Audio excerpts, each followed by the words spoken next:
Mr. Chuksevatin. Yes, sir. Mr. Maswell, Yeah. let me lay this foundation. Yes, let me lay this foundation first before I talk about P2V. See, Nigeria, as we used to say, cannot be sustainable because the number of terrorists Nigeria is harboring is too much. No country in the world can withstand the number of internal terrorists we have. We have a lot of terrorist organizations in Nigeria, both the ones sponsored by foreigners and the ones sponsored by Nigeria.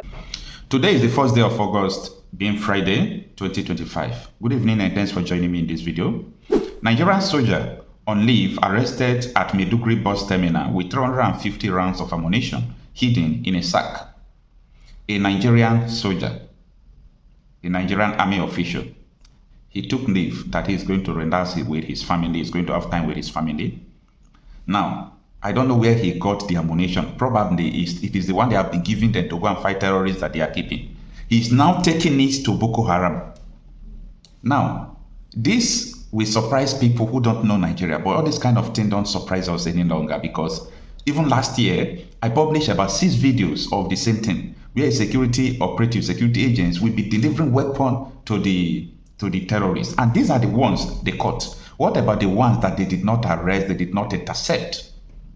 And anytime I see intelligent or I have in my disposal intelligent gatherings about the movement of terrorists, about this, about that, people still expect me to pick up my phone to report it to Nigerian soldier, to report it to security operatives. Okay, just imagine that this kind of person, I now have intelligence gathering that look at Boko Haram's bought drone. And this drone, they are bringing it into Nigeria. And I pick up my phone to call a soldier like this who is still supplying them ammunition. Does it look, does it make sense to you? The person you are reporting to is working with the people you are reporting. That is why the insecurity in Nigeria will never end in this way. Insecurity in Nigeria will never end because some persons are too emotional to understanding that the security operatives are colluding through the help of some politicians in Nigeria to carry out ethnic cleansing and terrorism. Now, most of the time, I do tell people that even Commissioner of Police Sahara State told us that district heads, lawmakers, and local government chairmen were involved in banditry, selling drugs to them. Some persons don't know the kind of insecurity, the magnitude of insecurity and collaboration between the terrorists and the politicians or the soldiers is in Nigeria. They don't know and they don't want to know. They don't want to know. So if the informations you are having, you are just reporting it to people who are helping the terrorists, how do you think that this situation is going to stop? You are there in your bedroom or in your jurisdiction thinking that that is the way the whole Nigeria is. It's unfortunate. Now, step by step, let's understand what happened. I'm going to read this article from Sahara Reporters to you, and I'm going to explain every bit of it. Now, it begins that a Nigerian soldier has been arrested at the Borno Express terminal in Maiduguri for unlawful possession of ammunition. According to a military source who spoke to Sahara Reporters on Friday, the arrest was carried out by the military police K9 team during a routine search operation. Now it continues. The incident occurred about 9:45 a.m. on Thursday, July 31st, 2025. The soldier was found with 350 rounds of 7.62mm special ammunition concealed inside a sack bag. He was on delivery, on transit, a Nigerian soldier. The soldier is currently in custody while the investigation is ongoing, it added. The arrest of the Nigerian soldier for unlawful possession of 250 rounds of 7.62mm ammunition is not just an isolated breach of military protocol. It reflects the fragile security architecture in a country grappling with insurgency, internal conflict, and arms proliferation. Maiduguri is the capital of Borno State, has long been the epicenter of Boko Haram and ISWAP insurgency. In January 2025, another soldier was arrested at the same terminal with 89 rounds of ammunition, suggesting a pattern of illicit armed movement. You get it? Now, that is the end of the article from the Sahara reporters. Let us talk. Let's discuss. When T.Y. Danjuma, Theophilus Yakubu Danjuma said that, that Nigerians are going to die one after the other if they believe that the military and the police can save them. People were saying, how can this man say, spit out words like that? This is a retired general. This is #1 military officer in Nigeria before. How can he say that? But the man was saying what he knew. The security operatives are colluding with the terrorists to commit ethnic cleansing. Most of the insecurity, situation happening in Nigeria today, if they have given the vigilante power without the military helping the other side of it, do you think that all these terrorists will be able to defeat all these terrorists will be able to defeat the vigilante? They will not be able. Now, in a Benue state, security operatives has been accused of aiding and training terrorists. A local government chairman cried out that military told him that they don't have the mandate to fight the terrorists.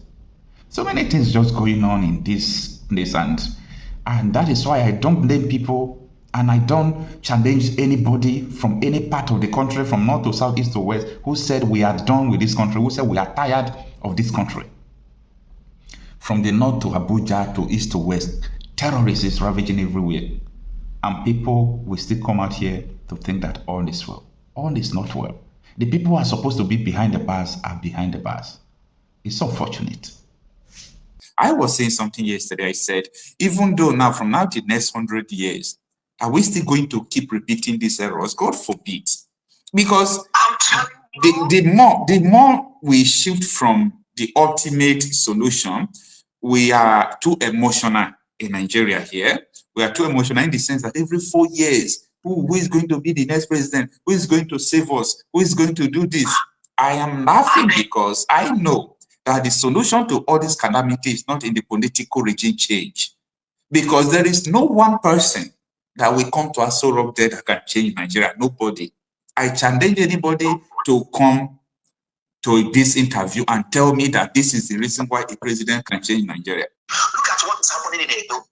Look at what is happening in Yoruba land. Look at what is happening in Hausa land. Look at what is happening in our place in Southeast.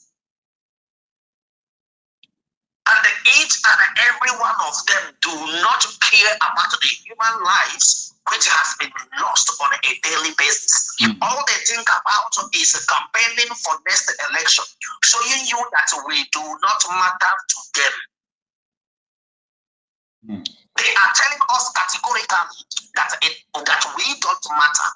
That what matters to them is the next election. No matter what we stand here and be speaking on these platforms, it is not, they will still continue doing what they are doing because they think that Buhari said that the youths are lazy. Why did he say that the youths are lazy? He said that the youths are lazy because the youth were unable to fish out what they have been doing for donkey years, and they are not going to do nothing about what they have done. And if the youths of our land continue to sit by, in as much as our colonizers have joined hands with those who do not want to see us to live, to unalive us on a daily basis. That is why all the whole world is silent when it comes to what is happening in Nigeria and the whole of Africa today. That is right. That is right. Thank you, my brother. Because what we want is our resources. And remember, It's so much well. Let me just say one or two things. Sorry, my brother. I know a lot of people are online. But just keep up this point and then I will go on for others, please.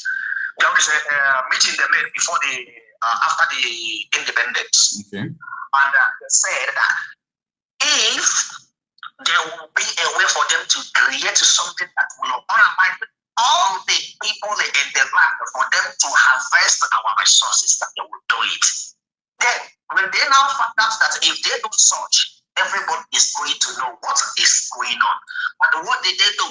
They now put all these foot soldiers to come into our land and disgrace our land and the cause havoc and the inhumanity to the indigenous people of the land. And these things are things that we're supposed to look into and understand. When Master Nnamdi Kanu was saying a lot of all these things, we are so blind that we cannot even see. Even when he made mention of the dead Buhari, you understand? So all these things you see happening today is because why should the people be stand without even going to court to supervise about his brother? Where is all those Okano? Where is all these people that call themselves government from the southeast? Where are all of them? Look at Justice Omotosho, who have given everybody hope. Who have given everybody hope. And today is the D-Day. What happened? He failed woefully to make you know. But it's not. No, it's not his fault. Now this is a process. The federal government. No, now the federal government opposed, rejected the no case submission. So he want to rule about the case. He will study and rule on May 10th. Don't forget that the judiciary are embarking on vacation, right? So they are not going to be on sittings this period. So that is the reason why. Thank you so much, my brother. Thank you, my brother, for giving me this wonderful opportunity. I appreciate, and I want to say each and every one of you who is listening to us tonight, peace and love be unto you all. Thank you so much. Yes, we do. Thank you, my brother. All right, Mr. Chuksevatin. Yes, sir. Mr. Maswell. Yeah. Let me lay this foundation. Yes, let me lay this foundation first before I talk about P2V. See, Nigeria, as we used to say, cannot be sustainable because the number of terrorists Nigeria is harboring is too much. No country in the world can withstand the number of internal terrorists we have. We have a lot of terrorist organizations in Nigeria, both the ones sponsored by foreigners and the ones sponsored by Nigeria